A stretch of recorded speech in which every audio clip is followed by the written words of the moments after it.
zerbrochene Schreibart mancher anderer Buchstaben ist in ihrer zeichnerischen Weise ein Ausdruck von Schauspielerei, die nach außen hin die Form der Indolenz, ja der Trägheit wählen kann.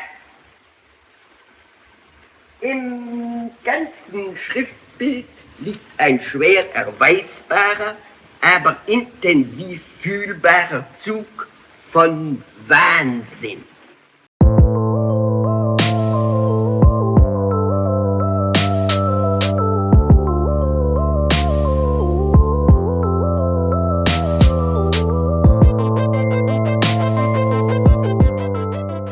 M is a 1931 German crime thriller that's written and directed by Fritz Lang. So M was actually the film that all of you guys voted for in the subscriber poll this month. And I had so much confidence in everybody's opinion that I actually blind bought this film during the last Criterion haul. And I honestly didn't know much about this film at all, besides the fact that it was written and directed by Fritz Lang, and all of my friends really loved it, and that you guys loved it. I am familiar with Fritz Lang as a filmmaker, not in the sense that I've seen any of his films, unfortunately, but I am aware to how influential and iconic Fritz Lang is to the film industry and to filmmakers throughout film history. And I gotta say, after watching M, I completely understand why Fritz Lang is so incredibly influential. This film is both thematically and aesthetically timeless. This is a film that, again, came out in 1931, which is very early on in film history. So this was Fritz Lang's first attempt at creating a film that included sound and audio. And I gotta tell you, this guy knew exactly the kind of power and potential that sound has in filmmaking. Because in this film, Fritz Lang utilizes a lot of the sound in the off-screen space. And what I mean by that is that a lot of the suspense or sounds that are meant to alert or notify the audience in some way are initially heard off screen. For example, there's a scene in this film where a particular character is attempting to hide away from a group of people that are searching for him. And throughout the entire scene, the camera essentially stays stationary on this character. And you can hear the audio of all these people slowly getting closer and closer to him as they check each room. And it makes the scene that much more suspenseful and that much more immersive. And it scenes like that where you can just tell that Fritz Lang absolutely knew the potential that sound had on filmmaking. But even beyond the sound, this film looks timeless. This is a incredibly well shot film. And there are so many different shots in this film that are something that you could expect to see out of a modern day film. And that's something that is truly astonishing for a film that came out in 1931. And there are so many different scenes in this film that are just stapled into my head. But I think one of my favorite shots in this film actually occurs within the first 10 minutes. And it's the shot where you see the wanted poster where the girl is kind of tossing a little ball against it over and over again. And then you see this haunting shadow come in as a way for the child murderer character to be introduced. And I knew from that second that this film was going to be absolutely astonishing. Because not only is the vision of that incredible in terms of how it looks, but I also think that there's a symbolic meaning to that image in regards to that particular character as well. And even though, yes, the framing of the cinematography in this film is absolutely incredible, it's also the movement of the camera throughout this film. There's a handful of long tracking shots. There's one shot in particular that lasts for over 2 minutes. And from start to finish, it's just breathtaking stuff. The camera slowly moves through a window. And before I had thought that other films like Citizen Kane had done this first, and I'm not sure if M is the first film to do this either, but this is the earliest example that I've seen of a film accomplishing a shot like that. And a shot like that is even difficult to pull today.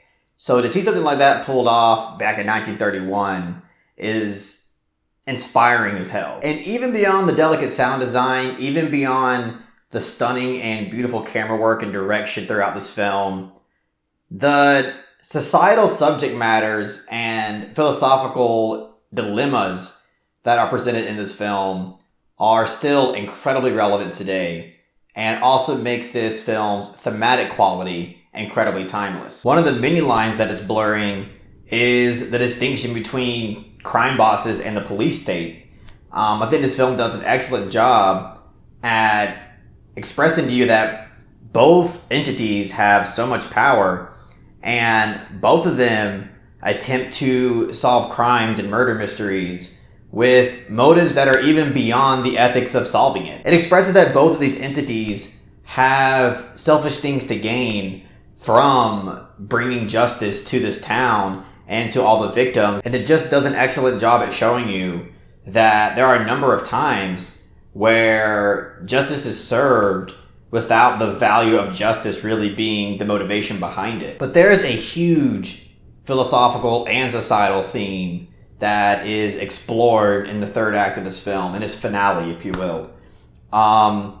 Basically, this film goes down this rabbit hole and this incredibly complicated philosophical dilemma that makes everybody who's watching it question whether or not those who are mentally ill should or shouldn't receive the death penalty for their heinous crimes. And the way all that's expressed in the finale of this film, I thought was absolutely incredible. And during this huge, suspenseful, and pivotal moment in the film, Peter Larray, who plays the child murderer in this film, or it's even kind of suggested that he may be even a child rapist, but it's never verbally said to the audience in an overt way. But Peter Larray just gives a legendary performance in that finale. He's not in the film that much, even in the first half. He really gets the vast majority of his screen time in the second half of this film, and his performance is just out of this world phenomenal. You buy every ounce of pain and every ounce of emotion that comes from this character. And it is a huge thanks to his performance that does the excellent job at expressing an issue that may seem black and white to some to be more complicated and complex than they once thought. And I love how smart Fritz Lang was in understanding that this philosophical dilemma is essentially unsolvable.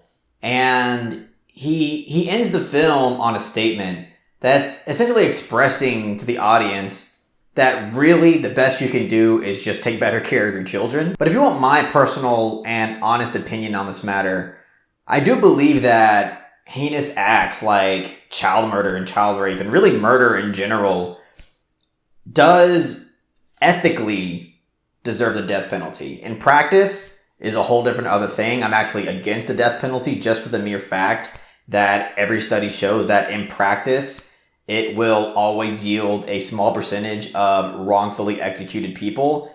And if that's the case, I don't think it's an ethical idea to have the death penalty in any system. But if we're just talking philosophically, I think that heinous crimes does deserve its justice. And I don't think putting somebody to death for that is outside the boundaries of justice. And I understand that the whole mentally ill thing kind of throws a wrench in all that. But that's such a blurry line, because at the end of the day, you would really have to prove without a shadow of a doubt that they truly were beyond their own control. And there's absolutely nothing that they could do to stop themselves from doing that incredibly horrible act, especially in the case with this film where it's been done over and over again. And I understand the alternative philosophy for this is that we attempt to rehabilitate everybody. And once they've been proven mentally healthy, then we put them back out into society.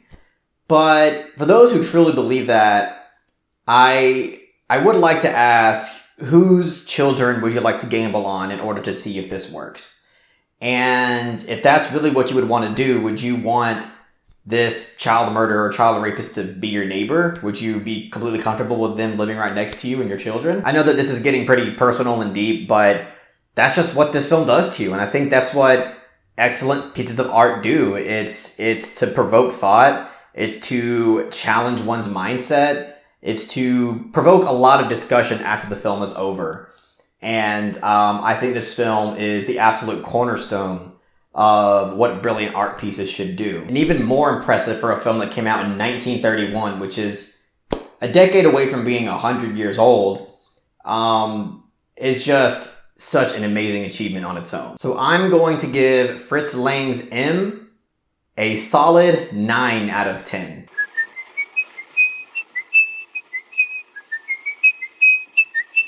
I understand that I was kind of leading you on to believe I was going to give it a perfect 10 out of 10. And I might in the future. Kind of like the Red Shoes, I feel like I would need to rewatch it one more time before really giving it that perfect score. And for this film in particular, I feel like the first half of the film is good. I mean, it's even great, I'll say. But I do feel like it perhaps spends a bit too much time trying to establish story context and character context through a lot of dialogue.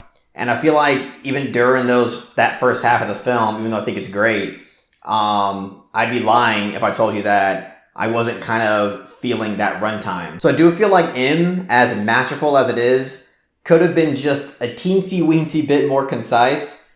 But who knows? It's highly possible that that's subject to change. But either way, I want to hear everybody's thoughts on M in regards to not only the film itself, but the philosophical and societal concepts and subjects that are explored in this film and the ones that I've discussed in this video. I am dying to hear what everybody's opinions are on these really challenging and thought-provoking philosophical ideas. But that's all I got to say about M. If you really enjoyed what I had to say about the film, please give it a thumbs up and share it amongst your friends. And don't forget to subscribe to the channel to be updated on more film-related content.